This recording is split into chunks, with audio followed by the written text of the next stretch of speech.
صبح شما بخیر باشد بینندگان بی‌نهایت گرامی رادیو آزادی و همه آنهایی که بازم به ما پیوستند و حالا ما را تماشا دارند از آزادی ویدیو کانال مخصوص رادیو آزادی در یوتیوب. شالوی گلخوجه هستم عزیزان در آغاز یک صبح نو در روبروی شما و با سپاس از یکایک شما برای همراهی و از آن اعتقادی که به رادیو آزادی دارید و از آن که خبرهای مهم تاجیکستان و جهان را محض از ما و در این صبح بر وقت میشنوید.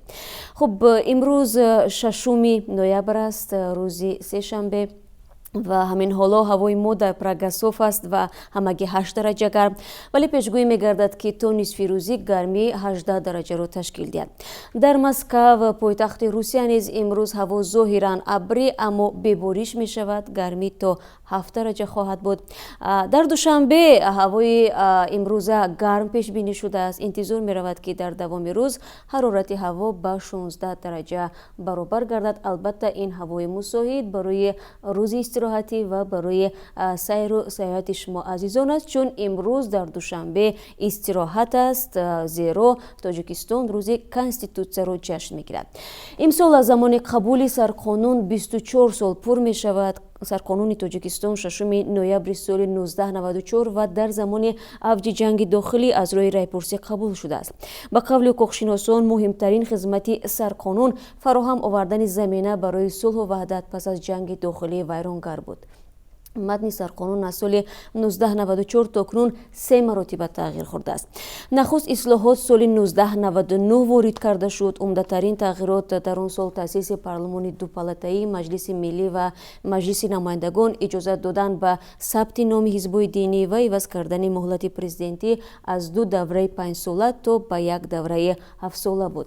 دستاندرکاران در تاجیکستان بعد 4 سال دیگر سال 2003 قلم به دست گرفتند و دیگر باره متن سرقانون را روی میز گذاشتند و آن را اصلاح کردند. این دفعه تغییر و علاوه ها فراگیر 56 تا بود. در اون زمان میگفتند که هدف فقط یک چیز است، در قدرت نگه داشتن امام علی رحمان رئیس جمهوری تاجیکستان که در صورت تمام شدن دوره 7 ساله ریاست جمهوریش دیگر حق نداشت در انتخابات شرکت کند. مهمترین اصلاح نیز همین بود که 1 دوره 7 ساله ریاست جمهوری به 2 دوره 7 مبادل شد. تغییرات تازه‌ای که بعد اصلاح دوم سال 2016 وارد گردید هنوز هم در مطبوعات تکرار به تکرار یاد می شود. در رایپرسی روز 22 می کانستیتوسیه را برای رایدهی به مردم پیشنهاد کردند که 40 تغییرات داشت. مهمترینش هم این بود که در آن اجازه دادند امام علی رحمان به حیث پیشوای ملت به طور نامحدود نامزدیش را به مقام رئیس جمهور پیشنهاد کند. 30 سال نامزد به مقام پرزیدنتی را نیز از 35 سال قبلی تا به 30 سال پایین آوردند.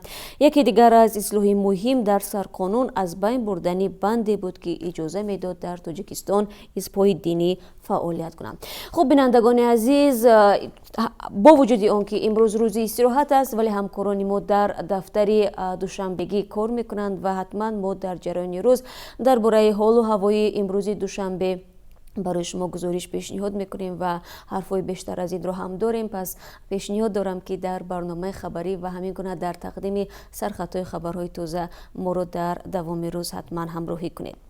و من رو میارم به وضع در شرق تاجیکستان. مقامات قدرتی تاجیکستان در حادثه حمله به یک پستگاه بدعه در شهر خاروخ خورسند مزاروف یکی از سرکرده های جوانان این شهر را گناهکار کردند. مقامات میگویند شب 4 نوامبر یک گروه جوانان با رهبری خورسند مزاروف تلاش کردند به پستگاه بدعه حمله کنند. ستاد بین اداره‌ای نهادهای قدرتی شب 5 نوامبر با پخش یک گزارش تلویزیونی حادثه حمله به یک پستگاه بدعه در مرکز بدخشان را شهر داد. با اطلاع مقامات شب 4 نوامبر یک گروه 5 نفری جوانان با راهنمایی خورسند مزاروف در محله تیرچید خاروخ به اتومبیل خدمتی رهبری پستگاه بدعه حمله کردند. منبع میگوید این افراد قصد داشتند با این حمله به فعالیت خدمتی کارمندان پلیس مانع ایجاد کرده وضع خاروخ را ناآرام کنند. در شهر مقامات گفته می شود که بعد از حمله به خودروی خدمتی سردار پستگاه پلیس مجبور شد که به سوی حمله‌وران از سلاح‌های مخصوص با تیر ریزنی آتش گشاید. مقامات میگویند این گروه جوانان فرار کردند. مقامات تاجیک باور دارد که فعلا مقدار زیادی موادهای نشعه‌دار و سلاح در مرز افغانستان جمع شده است و برای انتقال آنها به خاروخ پاسگاه‌ها مانع اساسی شدند. نیروهای قدرتی هشدار دادند که همگونه تلاش حمله و تهدید به کار پلیس با استفاده از سلاح و به طور قاطعانه پیشگیری کرده می شود. با اطلاع مقامات فعلا در شهر خاروق 6 پاسگاه‌های دائم عمل کننده بدعه فعالیت دارند، اما در گزارش نیروهای قدرتی گفته نشده است که در پی این حادثه خورسند مزارف و یا دیگر جوانان بازداشت شدند یا نه. اینچنین مقامات اسم رهبر پاسگاه‌های دائم عمل کننده بدعه در شهر خاروق را نام نبردند. تلاش‌های رادیو آزادی برای گرفتن نظر خود خورسند مزارف بی نتیجه بود تا این دم و معلوم نیست که او درباره این حادثه چی نظر دارد. مزارف یکی از 7 نفر است که از آنها رهبران غیر رسمی خاروق نام برده می شود، اما مقامات آنها را سرکرده‌های گروه‌های جنایی در شهر خاروق می‌خوانند. مقامات قدرتی در حال یک گروه جوانان را به حمله به پاسگاه پلیس ایبدار میکنند که خود جوانان حادثه را دیگرگونه شرح دادند. از جمله سبحان حمزه علیف، یک ساکن 29 ساله خاروق که میگوید از تیر سلاح پنیوماتیکی زخم برداشته است، در صحبت با رادیو آزادی گفت که نظامیان به سوی آنها تیر کشیدند. او گفت که حادثه تخمینا ساعت 11 شب 4 به 5 نوامبر رخ داده است. به گفته حمزه علیف آنها 4 یا 5 نفر بودند و تازه از جنازه تقایش برگشته در نزد دکان مادرش می ایستادند. او ادعا کرد که 2 ماشین نوی لند کروزر و مرسدس به آنها نزدیک شده، گویا یک نفر از تیریزه به سوی آنها تیر کشید. حمزه علیف گفت در این حادثه 3 نفر از جمله خود او زخمی شد. به سوال خبرنگار رادیو آزادی که آیا شما از روی این حادثه به دوستانی مراجعت میکنید، گفت نه، باز برده خود ما را محکم نکنند. به سوال دیگری رادیو آزادی درباره آنکه آیا او و همراهانش طلب کردند که پاسگاه‌های پلیس از شهر خاروق برداشته شوند، او گفت که نه، من کی هستم که چنین دعوا کنم. ضمناً پاسگاه‌های پلیس در شهر خاروق و دیگر نقاط بدخشان بعد آن گذاشته شدند که پرزیدنت تاجیکستان امالی رحمان در یک ملاقات با ساکنان مقامات ولایت مختار کوهستانی بدخشان از وضع ترتیبات جمعیتی در این منطقه همسرد با افغانستان انتقاد کرد.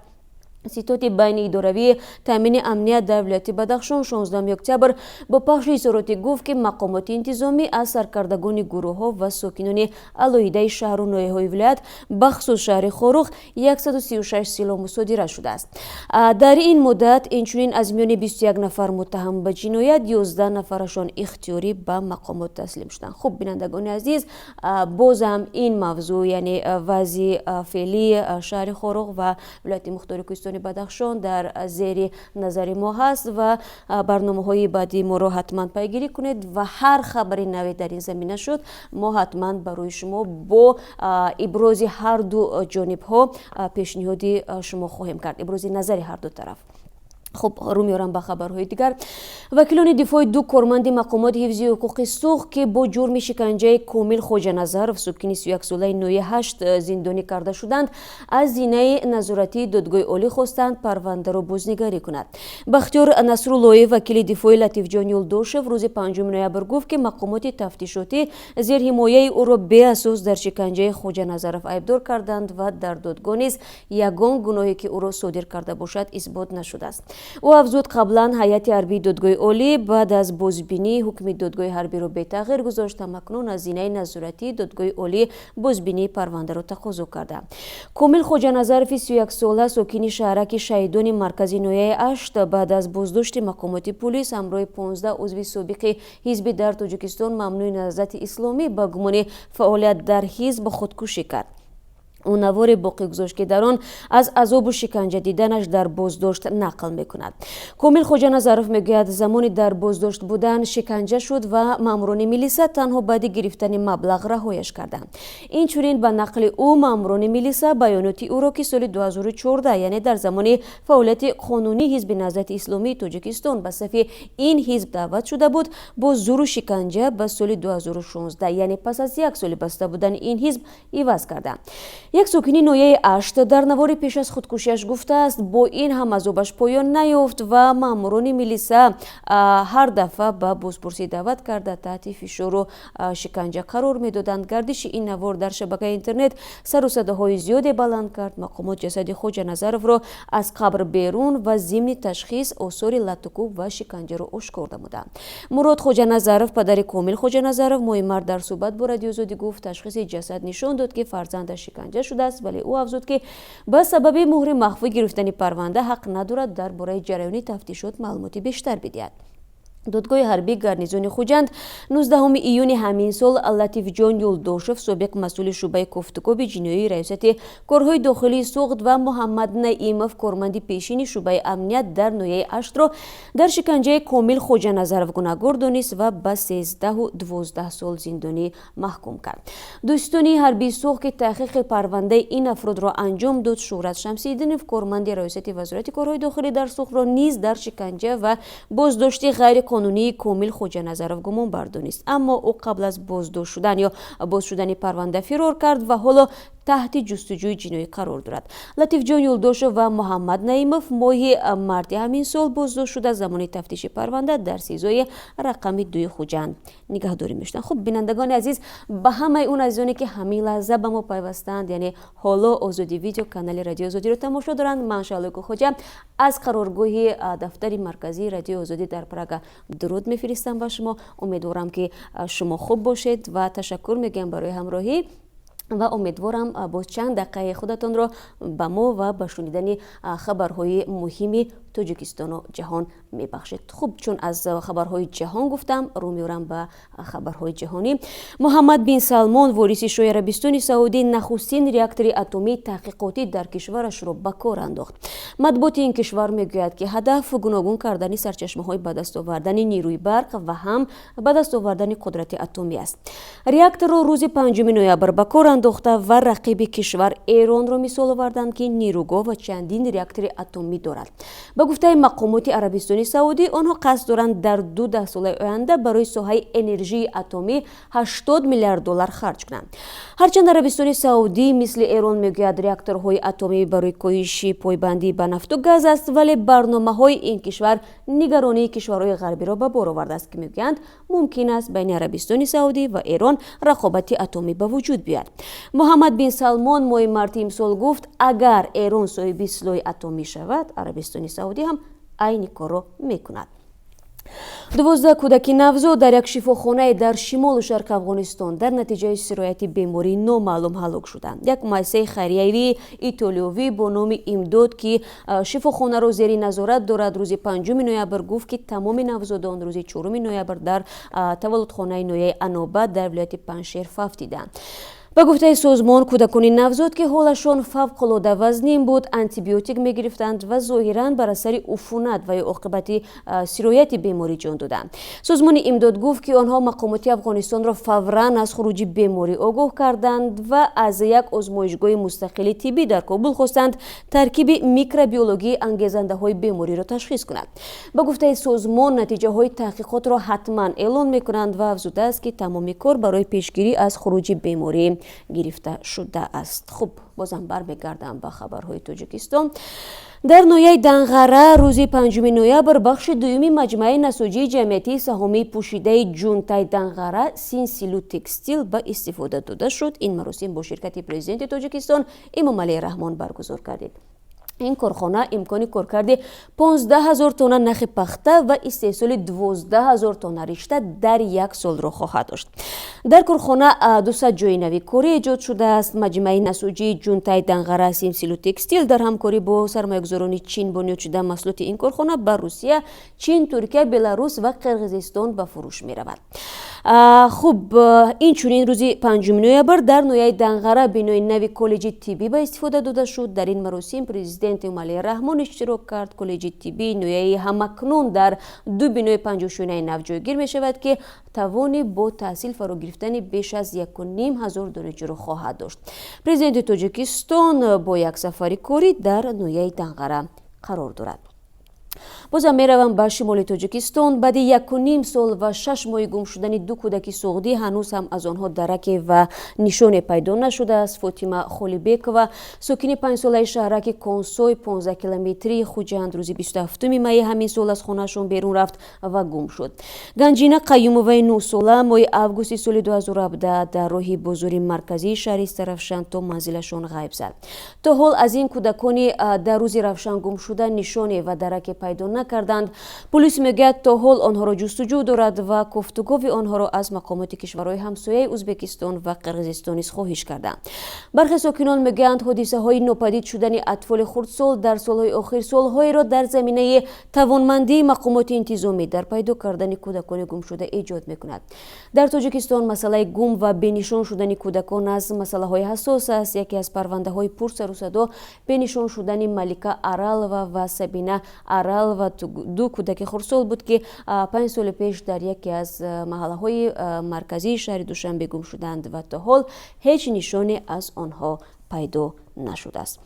ва дар ин қисмати барнома ки суҳбати мо бу шумо як хушхабаре дорам. рӯзи гузашта хабарнигорони радиои озодӣ Сарвинози Рӯҳулло ва Орзуи Карим барандагони ҷоизаҳои намояндагии Институти ҷанг ва сулҳ ё ба ислоҳи дигар WPR дар Тоҷикистон шуданд.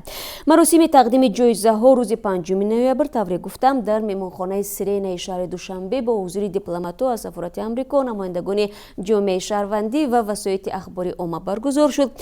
Сарвинози Рӯҳулло хабарнигори радиои озодӣ дар бюрои Душанбе барандаи ҷоизаи вижаи инъикосгари масоили занону кӯдакон шуд. Орзуи Карим хабарнигори радиои озодӣ дар ҷануби Тоҷикистон дар озмуни тавонмандсозии ҷомеа ба хотири мубориза бо ифротгароӣ дар Тоҷикистон ҷои дуввумро касб кард. ҷои якум Ҷамшеди Маъруф хабарнигорро сӯхт ва ҷои сеюмро машҳур Имомназаров хабарнигор аз вилояти мухтори Кӯҳистони Бадахшон ба худ ихтисос доданд. ба ғолибон ҷоизаҳои пулӣ ва диплом тақдим гардид. намояндагии Институти инъикоси ҷанг ва сулҳ дар Тоҷикистон дар доираи лоиҳаи тавонмандсозии ҷомеа ба хотири мубориза бо ифротгароӣ дар Тоҷикистон озмуни миллии беҳтарин таҳқиқоти журналистиро моҳи сентябр эълон карда буд ва мо ҳамин ҳоло ҳамкорони азизи худамонро бо ин комёбӣ табрик мегӯем ва бори дигар мегӯем ҷоиза муборак бошад ва албатта мо ва бинандагони азиз аз ин ҳамкорони мо бозам гузоришҳои ҷолибу диданӣ ва доғи рӯзро албатта мунтазир ҳастем. ва чун маъмул дар ин қисмати суҳбат бозам рӯ меорам ба қурби асъори хориҷӣ дар бонкҳои Тоҷикистон. хуб тавре аз вебсайти Бонки Миллӣ бармеояд, тибқи қурби муайянкардаи Бонки Миллӣ барои имрӯз $1 9 сомониву 42 дирам, 1 евро 10 сомониву 71 дирам ва 1000 рубли русӣ 141 сомониву 70 дирам иваз карда мешавад. яъне аз ин бармеояд ки нисбат ба рӯзҳои пеш қурби рубли русӣ каме поин омадааст. муҷирони азиз, мутаассифона. хуб ташаккур мегӯям ба ҳамаи он азизоне ки то ин лаҳза моро тамошо карданд. албатта дар ин субҳи барвақт ман танҳо чанде аз хабарҳоро пешниҳоди шумо азизон кардам ва дар давоми рӯз мунтазир бошед. хабарҳои аз ин ҳам бештарро мо барои шумо пешниҳод хоҳем кард ва ин хабару гузоришҳо доир ба мушкилот ва проблемаҳои рӯз аст ва шумо фикр мекунам ки бо дидани ин навору ё ки шунидани хабарҳо барои худатон маълумоти бештар аз инро хоҳед гирифт ва фаромӯш накунед ки бозам моро метавонед дар Озодӣ видео канали мустақим мо дар YouTube тамошо кунед ва ҳамин гуна www.ozodi.org вебсайти расмии Озодӣ низ дар хизмати шумост ва ҳар суоле ки додед дар ҷараёни пахши мустақими имрӯз ман ҳатман кӯшиш мекунам ки бозам ба ин суолҳои шумо посух бигӯям. дар робита ба тақдири духтараки 9 сола ки шумо дирӯз аз мо чанд нафаратон пурсидед, ман бояд бигӯям ки то ҳанӯз ин духтарак бо ҳамроҳи модар хондаш аст, чун мунтазиранд ки додгоҳ дигарбора дар нисбати тақдири ин духтар ва додан ва ё надодани ӯ ба хонаводаи биологияш чӣ ҳукмеро содир мекунад ва ҳар хабаре ки шуд мо ҳатман барои шумо хоҳем гуфт ва дар бораи аблава низ зоҳиран ҳанӯз ягон хабари тозае нест ва агар ягон ҳолатҳое шуд ки нафареро дар роҳву кӯчаҳо боздошт карданд ва зӯранд ба сафи артиш ҷалб карданд, мо ҳатман дар бораи ин ҳодисаҳо барои шумо хабар хоҳем дод ва дар бораи мушкилоти лимити барқ ва ҳамин гуна нархи орду дигар маҳсулотҳои муҳими ниёзи мардумро борҳо гузориш пахш карда будем ва шумо метавонед ба Озодӣ видео канали канали мустақими мо биравед ва онҷо ин гузоришро пайдо кунед ки аллакай нафарони зиёд ин матлабҳоро тамошо карданд. Хуб ба ҳар сурат набзи гӯем таҳаввулоти ҷаҳон ва Тоҷикистон зери дасти мо, зери дасти хабарнигорони Радиои Озодӣ аст ва ҳар чизе ки шуд мутмаин бошед ки мо мунсифона, бетарафона ва оҷил ба шумо хабар хоҳем дод. боқӣ ташаккур мекунем барои ҳамроҳӣ. бо шумо худоҳафизӣ намекунам ва баъд аз 3 соат дигар ҳамаи шумо азёнро дар сархати хабарҳои тозаи Тоҷикистон ҷаҳон мунтазир мешавам.